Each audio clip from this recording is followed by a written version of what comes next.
Hello, everybody. Welcome to this shortened edition of the Atheist Experience. I'm your host, Matt Dillahunty, and joining me this week is Russell Glasser. Hello. We were preempted, as we are about every 6 months or so, by the Mormons, who have a big convention, and they cut off the first 30 minutes of our show. So we're only going to have an hour today. I'll get through the announcements quickly. We'll get the number up for you, and we'll get started. This is a live call-in public access program, providing us the opportunity to interact with the community and the community a chance to ask questions of atheists and discuss issues. It's also available on our website via MP3 and streaming podcast, downloadable podcast. We're sponsored by the Atheist Community of Austin, a nonprofit educational organization promoting positive atheism and the separation of church and state.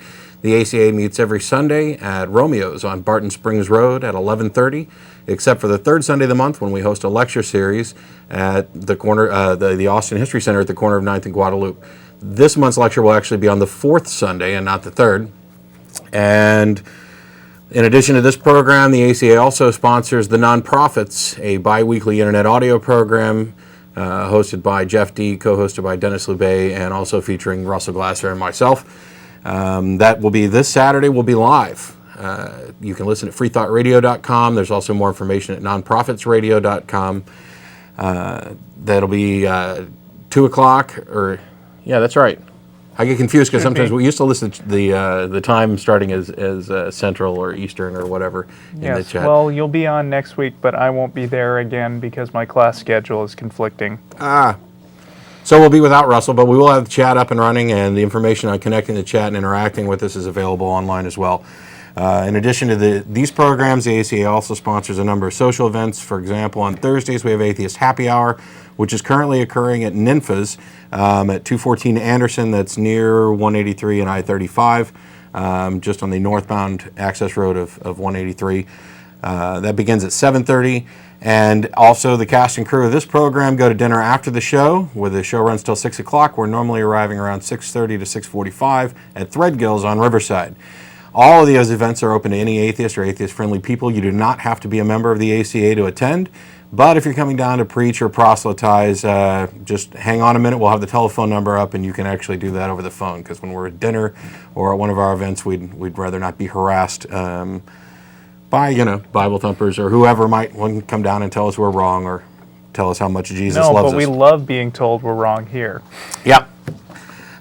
2 additional reminders. All ACA members are receiving currently a newsletter, and Joe Zemecki asked me to make sure that we promoted the newsletter as well as general membership. But a note to ACA members, there are 2 board meetings remaining, April 8th, which will be this coming Sunday, and then May 7th will be elections for new board positions. So if you're interested in serving on the board of the ACA, or you want your vote to count for those people who are running for positions on the board, you'll need to visit the website for more information. That's atheist-community.org, and you can contact any of the current board members for more information on that. And I think that's all for announcements. We get preempted by the Mormons twice a year, and curse you, Mormons! Oh, you've won this round. Xenu. Oh wait, wrong religion. Mormons versus Scientology. Is there a Mormon bad guy? I'm not positive. I don't think so. Normally, when they we can go ahead and put the number up, but normally when they interrupt our program or overwrite the first 30 minutes of it, we end up sitting around making fun of Mormons just for kicks. But after doing that every other time, I'm pretty sure that most of our regular viewers and perhaps some of the people even just tuning in are already well aware of their special Mormon underwear and various other silly things about the founding of that particular religion and their beliefs. So we're not going to spend a lot of time making fun of Mormons today. We're just going to cover a bit of news and be ready to take calls. Right, but if you'd like to make fun of Mormons by yourself at home, I'm sure there are a lot of websites dedicated to that. I think there's xmormon.org. Have you seen that one? I think I have. Okay. I don't spend a lot of time on Mormonism, too small to really be worth picking on most of the time. But just big enough to preempt our show. Yeah. So you got some news bits. Yeah, I do have some news bits. I actually brought one piece of news thinking that I would have a prepared topic today, but because of being preempted by the evil Mormons, I'm going to skip doing the topic and save it for next month. My topic was going to be lies, damn lies, and statistics. And I was going to be taking advantage of the fact that I'm a computer science graduate student now and steeped in numbers, and sort of talking about all the ways that people can BS you with statistics. I'm not going to be doing that today. Consider that a teaser for next month. But here is the story that I brought in today to kick off that, and it's basically from earlier this week. There was a study saying that prayer doesn't affect heart patients. In the largest study of its kind, researchers found that having people pray for heart bypass surgery patients had no effect on their recovery. In fact, patients who knew they were being prayed for had a slightly higher rate of complications. Researchers emphasized their work does not address whether God exists or answers prayers made on another's behalf. The study can only look for an effect from prayers offered as part of the research, they said. They also said they had no explanation for the higher complication rate in patients who knew they were being prayed for in comparison to patients who only knew it was possible that prayers were being said for them. The work, which followed about 1,800 patients at 6 medical centers, was financed by the Templeton Foundation, which supports research into science and religion, and it will appear in the American Heart Journal. Now, personally, I think this is barely even worth a story under most circumstances. In fact, it's questionable why anyone would bother much to do studies investigating the efficacy of prayer, because there's no real scientific reason in the first place why this is even a promising avenue that you should investigate. Right. But there are all kinds of claims on the pro-prayer side that they've done studies in the past that say people who got prayed for in this blind test got better at a faster or improved rate from everybody who wasn't prayed for. And it's generally discovered that these studies either screwed up some fundamental methodological ways, or in one case there was outright fraud involved. The thing is that, like you said, there's no good reason to assume that this is worth testing to begin with. And the only thing that we know is that if the test comes out and shows that prayer might possibly have an effect, then they get the benefit of doing the study. Yeah. But whenever you get results like these, which is pretty much every single time anybody's done any reasonable test on it, these results really don't matter. You can't prove God by science, and I touched on this in this exact story in an article that I wrote this last week. And without hitting all of it, there's a couple of points to hit real quick. Right. By the way, the number at the bottom of your screen, since we were delayed this week, we want callers to call in early so that and we'll just be filling time with some of the news stories since I'm dumping my topic. Yeah, because we're still going off the air at 6 o'clock. So call now. And, we had the time change this weekend, so everything's just a big old mess. Yeah, it's all messed up. But for any of you who are watching, we're glad you're here. One interesting result of the study is that patients who knew they were being prayed for had a higher rate of complications, and the researchers don't have an explanation for that result. But a friend of ours, Tracy, who you've seen on the show in the past and who we're hoping to get back on again, she said maybe they were stressed because they knew there was pressure on them to get better for God. If they died, that would make God look bad. And here's something I don't understand, though. Why did the patients know that they were the ones being prayed for? Well, they were divided into 3 groups. Yes. There was one group which is you're being prayed for and you know it. And that was about 600. And there was another group of about 600 that were being prayed for but only knew that it was a possibility that they might be prayed for. And a third group who weren't being prayed for by these groups. And didn't know it. Who knew that it was a possibility that they could be prayed for. So you have your 3 groups divided to try and get a really good control. And you can compare them. And that's when they noticed in the comparison that those who were prayed for and knew it had a higher rate of complications. That makes sense.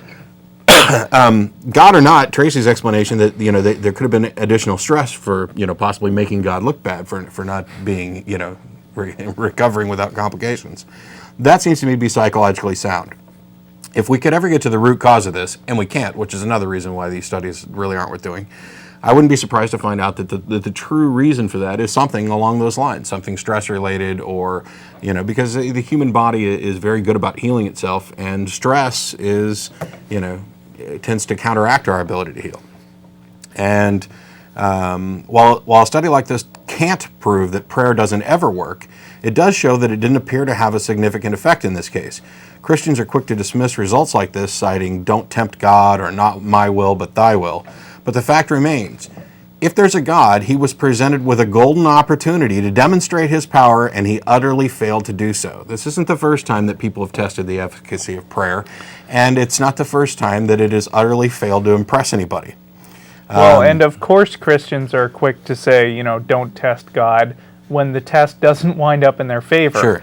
But when you see a study like, when you see a study claiming that prayer actually does something, then all of a sudden it's blasted all over everything. Right, and then when the internet and TV shows and all the publications that do that sort of nonsense. And then as soon as we get evidence that the study is invalid or possibly forged or whatever, all of a sudden all the claims that reference those studies just disappear. Oh, we're not going to talk about that one anymore. Or actually, more often they don't. Well, yeah, they just refuse to accept. I'm betting that you will still get, because it takes a while for people on the internet to become aware that what they think has been contradicted by actual facts. So I'm betting that down the road we're still going to be seeing a lot of people saying, "Hey, look at this 1997 study that says that prayer works." Yeah. I closed off that article with God's will appears to correspond exactly to the results we'd expect if he didn't exist at all. I suppose it's possible that they simply picked the wrong religion to do the praying, or maybe those folks who were praying weren't true Christians. Maybe they should try this test again with some other religion which believes prayer is effective in treating disease. Though personally, I'm hoping they simply drop useless studies like this and focus on continuing to improve the only demonstrably effective treatment for disease, and that's medical science. So it was interesting to see the results of this study come out, and then again it kind of wasn't. Mm-hmm. I mean, it wasn't surprising. We've seen the same results before. My dad has something that he always likes to say, which is, I had a headache, so I took an aspirin and I prayed to God, and my headache went away. So God cured me. Yeah. Yeah, there's no way it could have been that aspirin. Right. And you see the same thing a lot of times in other medical patients who, mm-hmm. They go in and they have this incredibly complicated, heart bypass surgery in this case, and they're just all thankful and, whoa, God saved No, the God didn't save your life. That doctor who spent, years training and in medical school and developing his skills, he's the one who saved your life. Did you have other news bits, or are we going to move on to... I don't have any other news bits. Right. Actually, are these your news bits that I have that were on the table they're probably before mine the show? from okay, old or well, from somebody else's. Them. Okay. Louisville, Kentucky. William Dembski, who, as we all know, is one of the many people who push the intelligent design movement. He's a mathematician and actually has a PhD in philosophy as Dembski would well. have fit in beautifully with my theme today, because he's a guy who takes advantage of people who don't understand math, right. and then just throws in a bunch of equations in his books and invites you to say, "Wow, this guy is smart." Yeah. And we may actually get to your line. We may, after all. Call now. The Mormons have drummed our show into nothing. But anyway, Dembski has said that the theory of evolution put forth by Charles Darwin 150 years ago will be dead in 10 years. He says, "I see this all disintegrating very quickly." He's one of the country's leading proponents of intelligent design, and one of the comments that he made was that one of the reasons why he saw this would all go away in 10 years is that Darwinian evolution is viscerally unacceptable to most Americans. I got news for you, Mr. Dembski. I don't really care about your PhDs, but whether something is viscerally unacceptable has no bearing on whether or not it's true. Lots of things are viscerally unacceptable. Death, for one, and how do Americans and other people who find death to be just unacceptable. How do they deal with it? They make up the idea that they're either going to be reincarnated or they're going to live forever in happy land. That doesn't make any of it true. Just because something is uncomfortable or people don't like it or people want to invent some alternate answer that makes them feel a lot better, that doesn't mean their answer is correct. The simple fact that most Americans might find evolution to be viscerally unacceptable, it doesn't matter.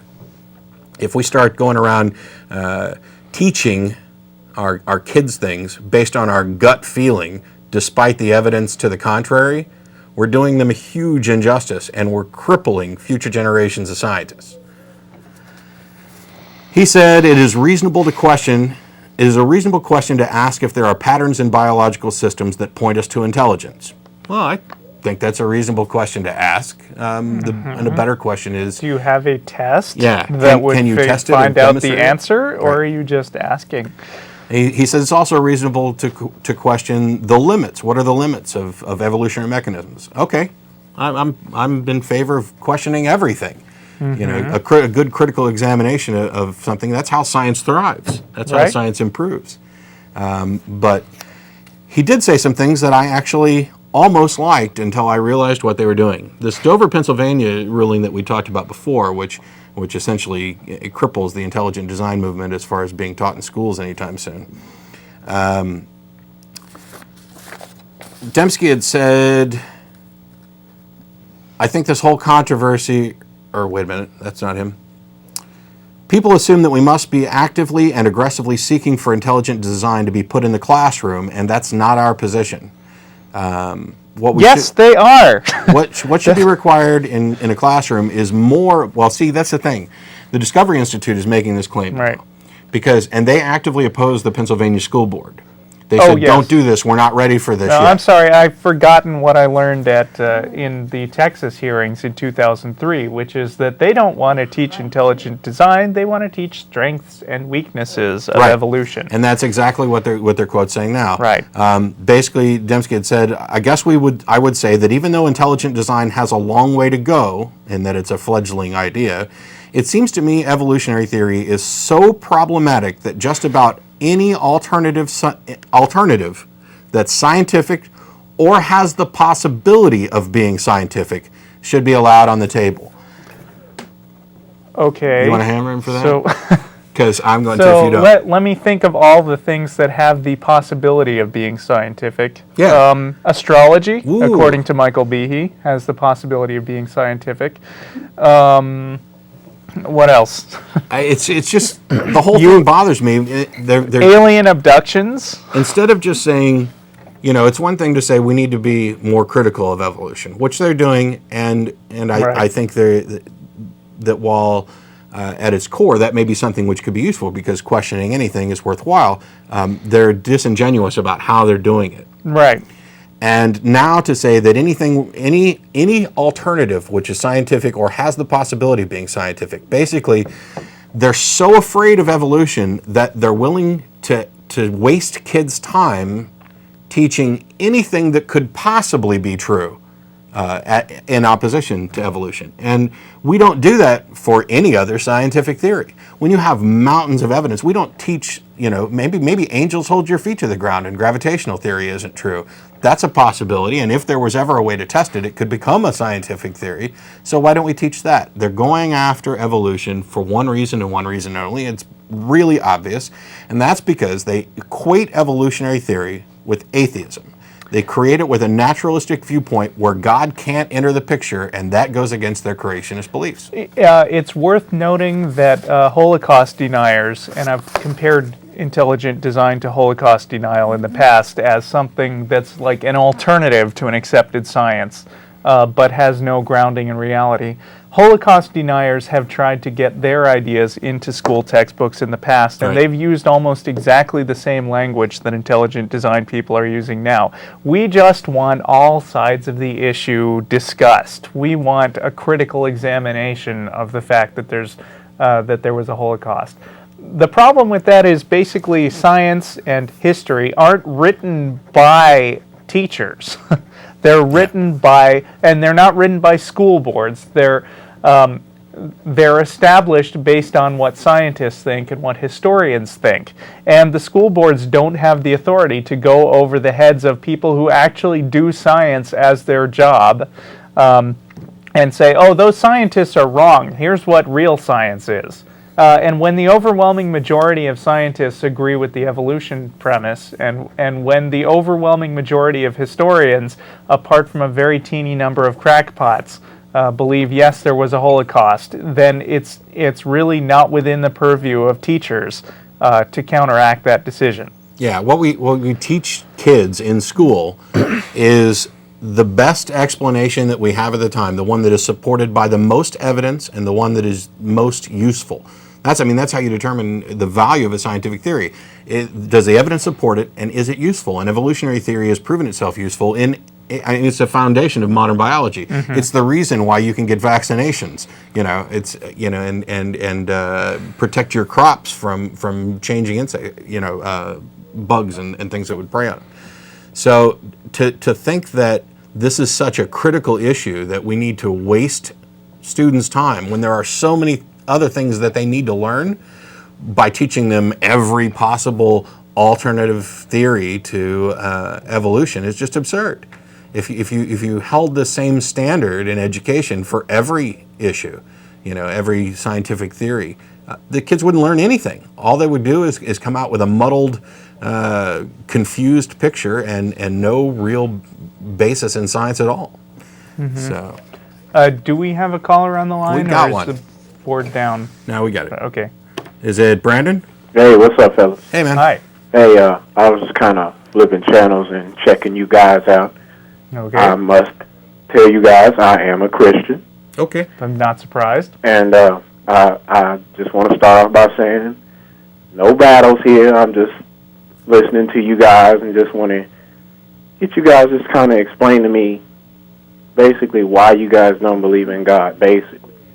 If you could do that for me. And then I have a question for you. Sure. Okay. The simplest answer to that is basically there's no solid reason to believe in God. I mean, basically, we are more or less of a mindset that you believe in stuff when you have evidence for it. If you were to tell me that there was a dragon living in your garage, then I would say, really? Let me come over and see it, because that's a surprising thing. That's something you don't see every day. And if you said, no, I don't want to because, my garage is being cleaned out, I was going to say, okay, I'm not going to believe you have a dragon until you give me a good reason to believe in one. People, and yet, hundreds of millions or billions of people go through taking basically the assumption that there's an invisible man living in the sky who is all-powerful over every aspect of your life and personally cares and messes with the sex life of every individual on Earth. That to us seems even more extraordinary than saying I have a dragon in my garage, and because there's never really been very impressive in the way of evidence, we don't believe in God. That doesn't mean that we guarantee that there is no God, but it does mean that pending further evidence, we don't believe in the dragon, we don't believe in God. Anything to add? No, that's pretty good. Okay, I totally understand that. I hear what you're saying. I would assume that you guys have wives or someone you love, right? Sure. Yes. Let's picture the person that you love. Yes. We have that person that you love, right? Uh-huh. Okay, now, if I met you and that person that you love was with you and you said, Brandon, I love this person, what if I say you're a liar because you can't prove that you love this person? A scientist can't take you into a lab, run some tests on you and say, okay, it's official. He loves this person, because you can't prove love. Okay, you can say, well, I take care of this person, I do this for this person, I do that for this person. That shows that I love this person. But no one can actually run a test on you. No one can actually prove that you love someone, because you could be lying. Now, all right, Okay. that's not completely true, but I'll set aside any kind of scientific investigation into how our brains work and love and that other thing. The point that I was going to make is that it's pretty much irrelevant. I can claim I love somebody, and whether or not you actually believe me doesn't make any difference. You can claim that you believe in a God and that it is completely based on faith and not on logic or reason, and I have to say, okay, fine, you believe that. That doesn't make God true to anybody but you and your belief that it's true. So the point is, if there's a God and there's some reason to believe in a God, then that should be as obvious to everyone as it is to those people who feel that experience. All right. Wait, I'd like to add something. Sure. When you responded to what I said, you used the word prove several times with strong emphasis. But when I was talking about why we don't believe in God, I didn't mention prove. I said we don't have evidence, we don't have a reason to believe it, and that's different from the prove, because actually prove isn't a concept that is really recognized by science. I mean, in a sense, nothing is absolutely proved, including like the idea that the sun will rise tomorrow. What we've got is years and years of evidence that the sun will rise tomorrow,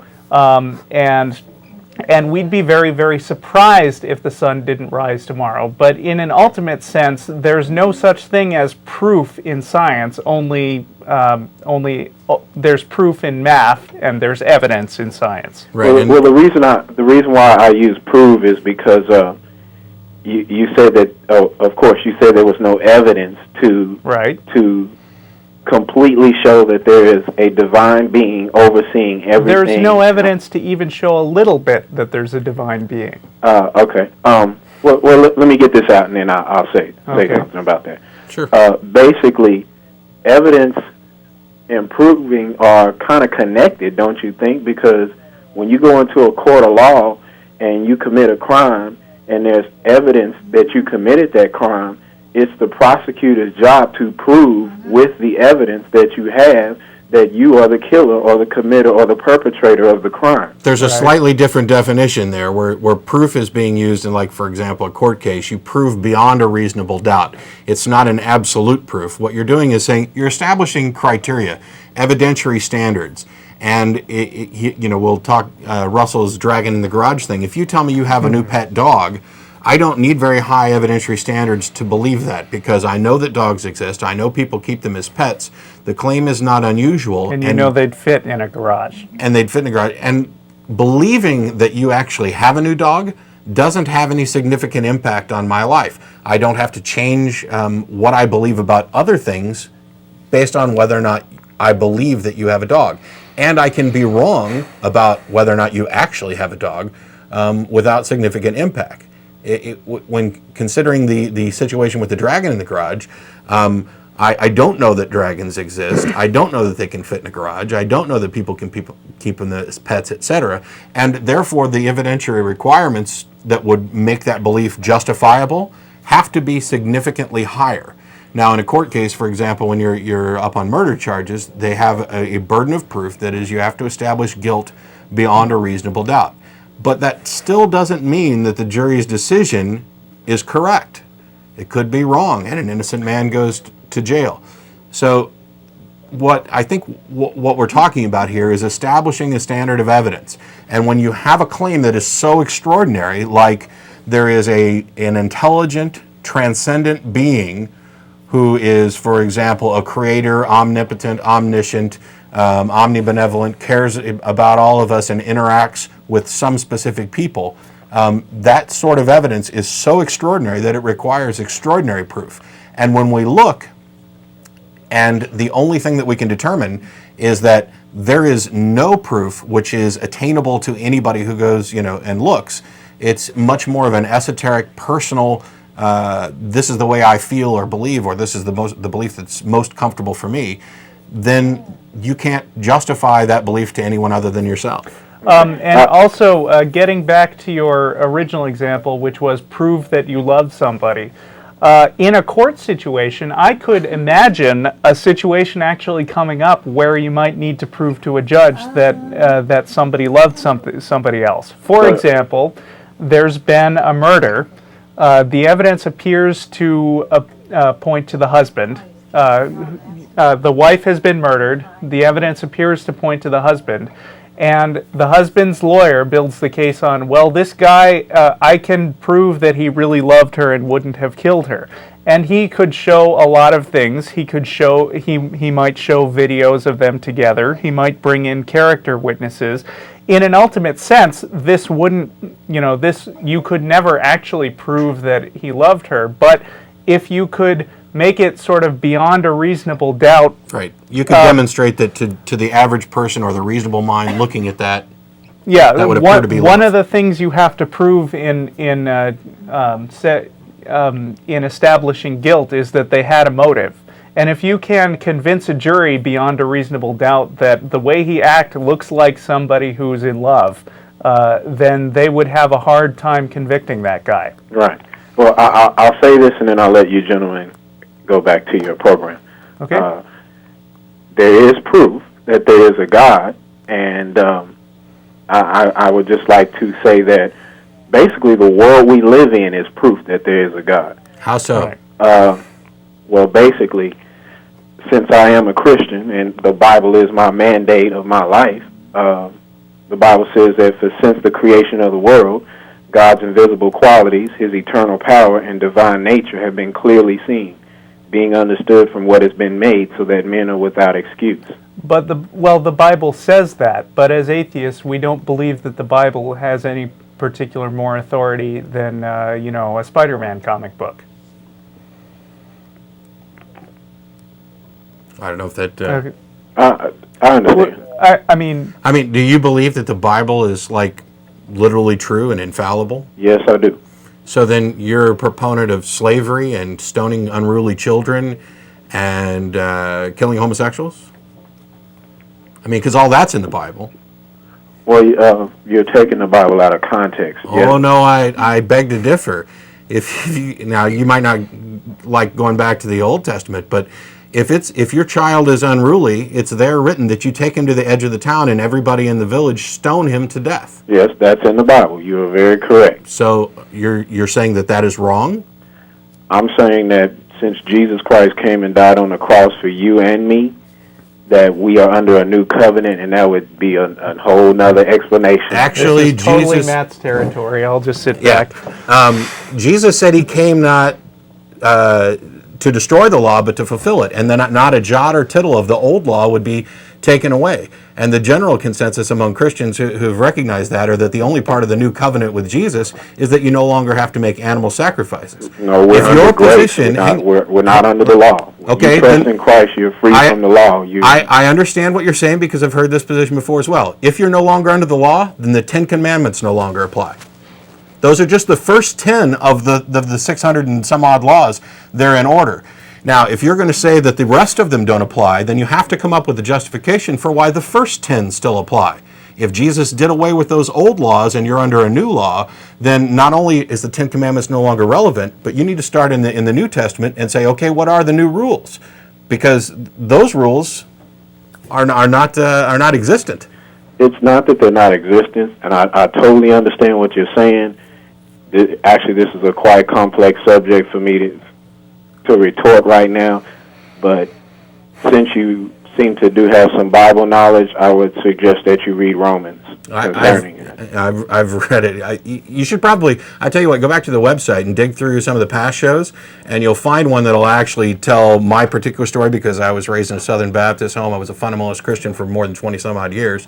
And what's your name? Matt Dillahunty. Matt Dillahunty. Look it up on the web. There's a lot of other stuff there. We are Atheist-community.org. It's over our heads when the camera's out. It's a short show today, so we thank you for calling. We're going to go ahead and let you go. You can do some more and call us back next week or some other time. And as a reminder, anybody who doesn't get on or would like to continue a conversation offline, you can also email tv@atheist-community.org. That goes to the cast and crew of the show, and we try to answer it as quickly as we can. And one last reminder is that we're going to dinner after the show. at Threadgills on Riverside. Any atheist or atheist-friendly people are welcome to join us, have some dinner, some conversation, meet some of the people who are behind the scenes who make the show happen, as well as ACA members from around town. But Brandon, I just want to say thank you for calling. You're very civil, and we appreciate calls like that. Yeah.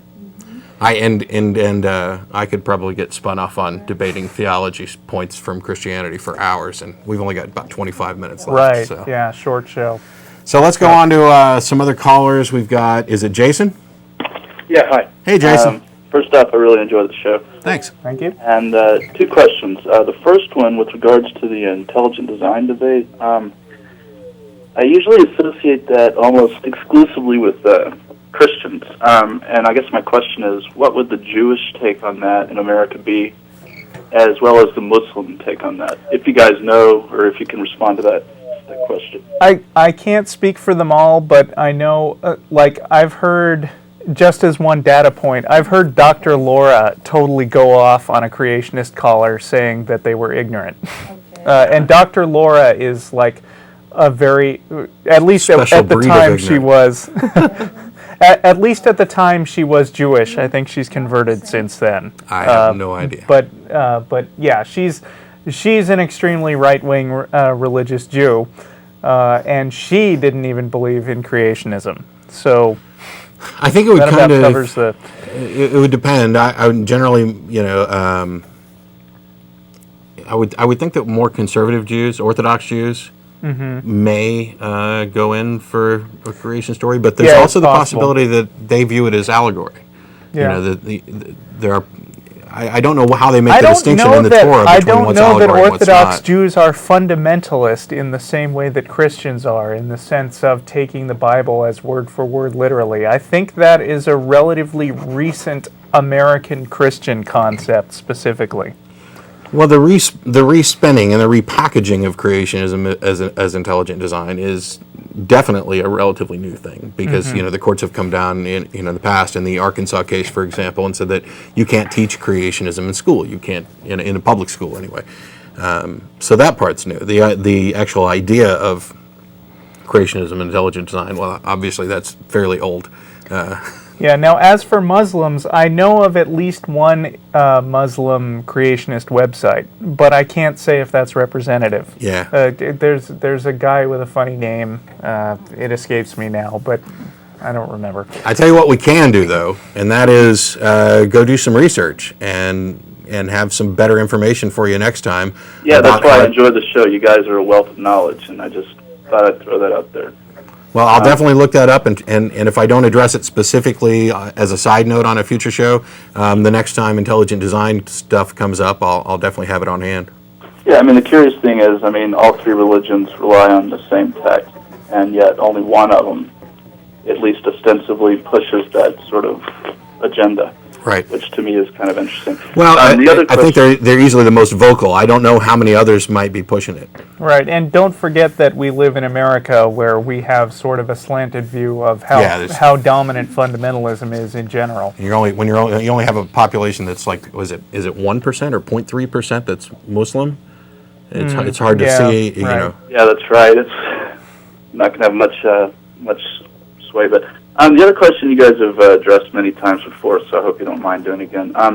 Just briefly, what exactly is the difference between agnosticism and atheism? And I hope you don't mind addressing this again. No, if I minded repeating myself, I wouldn't do the show every week. Yeah, right. Okay. We'll go ahead and let you go, because we're going to get some more callers before we get out of time. But thanks for calling, and Russell will answer that for you. I will? Okay. That's one of the joys of being the host, I can say. You get to do that one. Okay, that's... Right. Okay. So agnosticism deals with things that you know, and theism deals with things that you believe. So I can I can believe that there's a God, which makes me a theist, but then I can not know for sure, which makes me an agnostic theist. In other words, they're not mutually incompatible with each other. Likewise, I can not believe that there's a God, but be open to evidence that proves there is, which I earlier said on the show, that's the way I am. So that would make me an agnostic atheist. People who claim to know for certain that there is no God, certainly they exist, but they're actually a lot more rare than the preachers would have you believe. Yeah, and I think if you push them, most of them would admit that their knowledge is some kind of personal revelation and not what we would normally deem to be knowledge. The other thing is that a lot of people don't buy into the idea that those are strict definitions, Gnosticism and theism, so that you could be a Gnostic atheist and agnostic atheist. And I've never been sure whether to use the term Gnostic in that general way, because I understand that Gnostic is a specific Christian religious sect. Well, see, that's part of the problem, is that Gnosticism is a Christian heresy, but also there's the idea of agnosticism, or agnostics, as Huxley would define it. Those people who would, when you say, what do you believe about God? And they say, well, I'm agnostic. That's a position in its strictest sense that God is unknown and potentially unknowable. And that is kind of the proper noun agnostic versus just agnostic as, an adjective to preface theist or atheist. So there's a mix there, and it can be confusing. Russell's points were good about the difference between what you believe and what you know.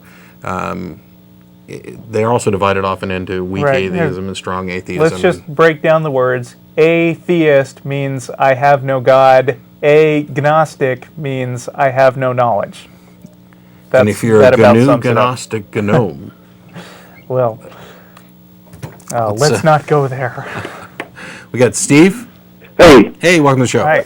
I was thinking, the point that was talking about proving that you loved your wife or whatever, and if you think about a scientific approach, that even though it wouldn't be something that maybe people would do, but it would be, well, you try and figure out, is there any way we can gather evidence, not proof, but evidence one way or the other, that what we think somebody would do when they love somebody, whether somebody actually loves somebody else. And maybe we would do things like, say, certain behaviors are exhibited by people that claim to love each other, and we can test whether they are lying or not when they make the claim of loving. None of it is absolute evidence, but you can pile up some evidence that says all the behaviors of this person would indicate that they are like people that we think honestly claim that they love people. So there is evidence available. It's just not perfect evidence. In fact, very little evidence is perfect. Yeah, like I'm just thinking about the data mining class that I'm taking at UT right now, and I'm thinking if you had like a huge database full of people and a list of behaviors that they do or do not engage in, like, buys flowers all the time and goes to movies together with another person frequently, and you just plugged in a huge list of their behaviors into your computer program, you could spit out, like, this person is in love or this person is not in love, and be reasonably accurate. Right. You'd be wrong some of the time, but you're never 100% anyway. To me, I think the key is in defining it. In much the same way that, people have different ideas about God, people also would have different ideas about love. And when you say you cannot prove that God doesn't exist, well, that's only true if you don't bother to define God. If you give a good enough definition of the God that you believe in, then you can demonstrate logically that it's illogically inconceivable, actually, that he would exist. A perfectly omniscient, omnipotent, omnibenevolent God versus the existence of evil in society, that's a logically sound and valid argument that God cannot exist. Right. The problem with it is that, do people actually define their God that way? And with regard to the terms omnipotent and omniscience, does that, mean all knowledge or only all knowledge that doesn't create a logical inconsistency?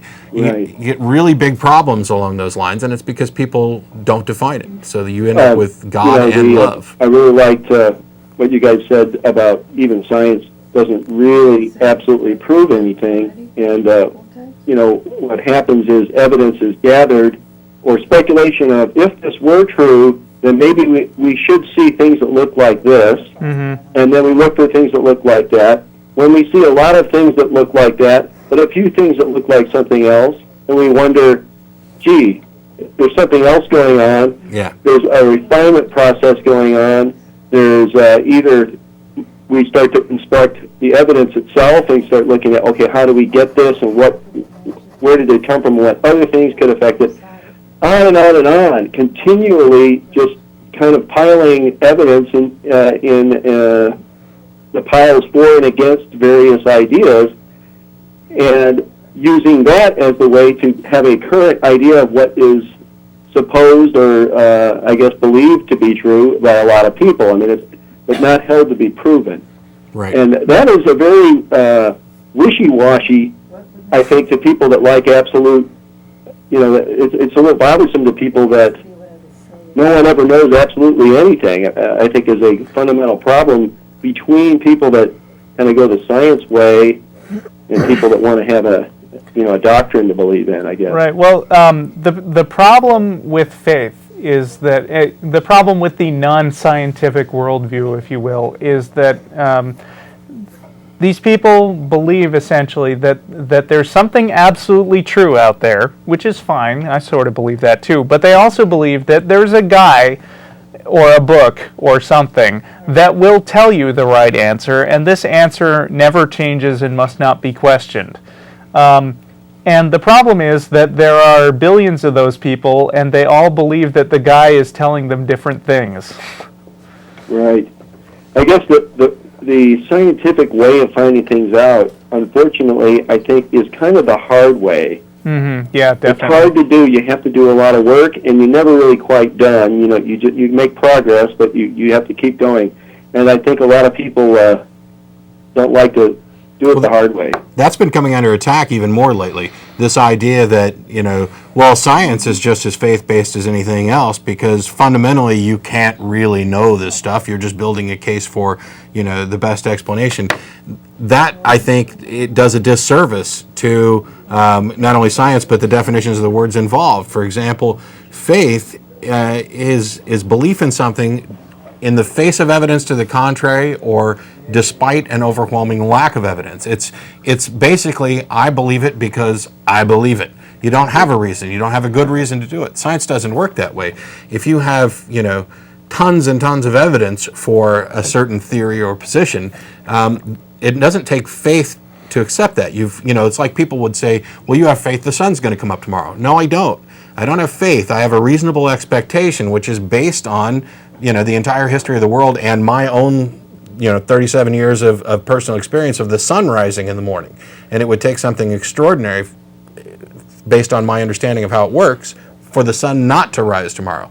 When something becomes more difficult to disbelieve than believe, and it's based on reason and evidence, that's, you're not making a faith-based assumption anymore. You're making a critical evaluation based on evidence. And the practical aspects, too, that there are things which we think might be true, but we're not absolutely sure of, which, if they were true, the consequences of would lead us to do something very useful.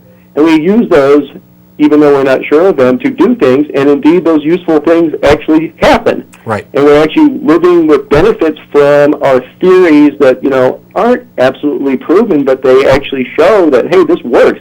When we do these things and calculations, we can get something to land on Mars. It's, we thought we could do it. We have reason to believe we could do it. And then when we tried it, it worked. That doesn't prove it either. But how many useful, actual, practical outcomes come from anywhere else except this kind of, developing ideas through evidence and looking at what really happens? I don't think very many. All right. Yeah. I had a news item. I don't know for sure if I did it last week, but the director of the National Human Genome Research Institute was trying to make the point that one could be a theist, or somebody who believes in a God, and still accept science. He said, I quote, "I believe that one can be both a rigorous scientist and a believer in God. Don't get me wrong, science is the only reliable way to draw conclusions about how the natural world works, but God cannot be defined in purely natural terms." So you've got these scientists who are trying to reconcile a contradiction, which I think is probably real, between science and religion. And they're doing that by putting God in a special box, a special little compartment that can't be touched, where this thing is immune to all of the rules and immune to all of the investigation with which we use to determine successfully everything we know about everything else in existence. Right. Douglas Adams pointed out that scholars and historians even and scientists like to debate every little thing to death, even something trivial as what caused this particular event 100 years ago in this particular place, and yet we're expected to refrain from exposing religion to that sort of scrutiny. And he says the reason is it wouldn't stand up to it. Yeah. Well, if we're going to spend time on things, I wish we would spend our time grappling with things that might actually end up giving us some useful ideas or, get us somewhere. So, anyway, thanks for letting me call in. Thanks a lot. Bye. Thanks for your call. And plug the Thread Gills. Sure. As a reminder for any atheist or atheist-friendly people who'd like to join us, the cast and crew get together and we go to dinner after the show. We're going to Thread Gills on Riverside. The show ends at 6 o'clock. We normally get there between 6:30 and 6:45. You're welcome to join us, but if you're coming down to preach or proselytize, don't bother. You can call in, and if you don't get in this week, you can either email tv@atheist-community.org, or you can try and call in again next week. We've got, is it Mike? Yeah. Hey, Mike. A couple of questions that might be good to follow that last one. What would it take, and I mean personally, what do you think it might take to believe in a creator or a deity? And to follow that, how would you be able to distinguish it between technology, mental apparition like a dream, or some earthly technology? How would you know the difference? But firstly, my question was, what do you think it would take for you to believe in a deity? You want to go first or second? Second. Okay. I think it would take roughly the same type of evidence that it would take to prove any supernatural or metaphysical claim like ghosts, whatever. There needs to be empirical evidence, and by that I don't just mean I have to see to believe. There has to be evidence which can be independently verified by other people. That's one of the ways you would probably determine whether or not you're having your own delusion, or whether or not this is possibly a shared delusion, I guess, because you can't ever know everything for sure. But that it's reliable and reasonable that this is actually happening or happened or existing. And the other thing is that you don't just have to have evidence in the form of something tangible or experienceable. Everybody, if there were good, logically sound and valid arguments that supported it, which would obviously be built on evidence, that would probably be enough to qualify.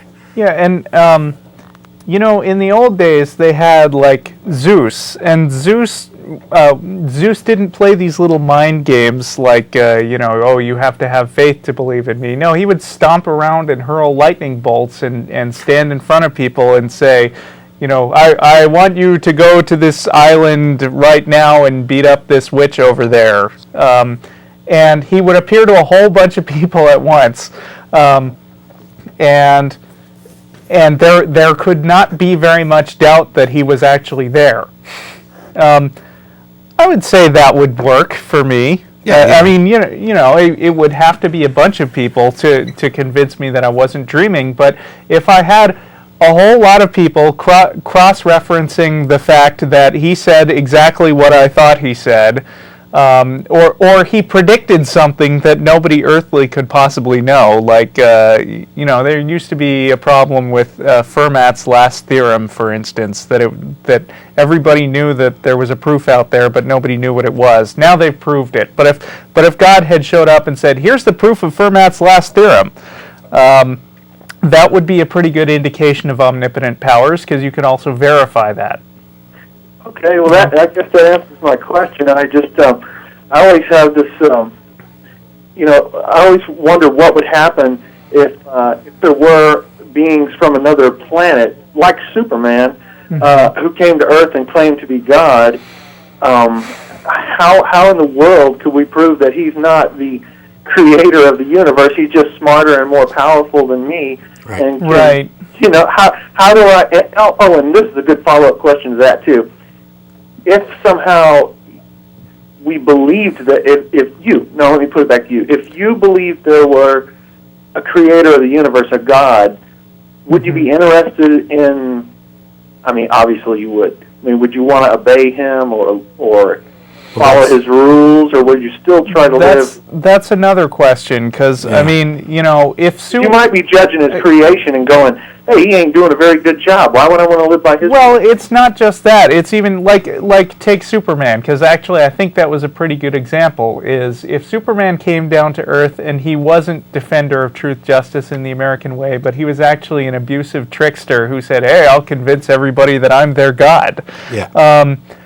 It would be hard to tell the difference. I mean, not necessarily Superman, because he's not everywhere, but like Q from Star Trek, the guy I with love that character, by the way. Yeah, I love him too. He's the guy with omnipotent powers who's a jerk. Yeah. And if it turned out that there was somebody like Q in the universe, I wouldn't necessarily find him worthy of worship. I mean, I might just worship him because I know what's good for me, but that doesn't mean that... Right. Yeah, this question's come up a lot of different times, and what I've said before is that, for example, since it's normally a question that would come from, Christians, if, in a way...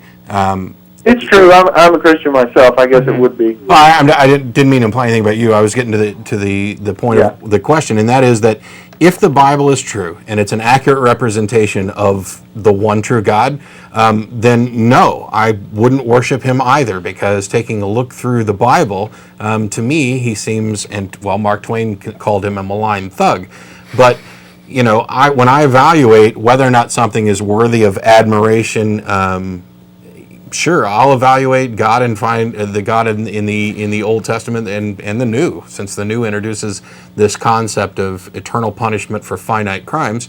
I would consider that morally inferior, and I don't know that I might still worship out of fear, because something all powerful that can force you to be subservient out of fear. Not much you can do about that. You can try and rebel however you want, but no, I don't think I would do anything that would qualify as any real worship of that God, or basically any God that I've heard of. Well, I appreciate you guys' honesty. I catch a show every once in a while. I'm a Christian myself, but I've chosen it, and it makes me happy, and I am making a leap of faith because I can't prove any of it, and I kind of like it that way. So. Anyway, thanks for you guys out with me, and I'll see you next week. Thanks a lot. Okay, bye-bye. Whoops, phone's messed up. And we got just a little over a minute or so of talk left, and one caller left on the phone. Do you have anything you want to get to real quick? No, let him on. All right. Is this Brandon? Hey guys, it's me again. Sorry, Hey, you got back. 2 minutes. Yeah, we're almost out of quick. time, so make it quick. Okay, two things. I'm There's hearing the how email you address. prove the existence of God in connection with faith. Am I correct? Oh, we didn't hear that. Sorry. I'm hearing how do you prove the existence of God, and is it a faith thing to do that?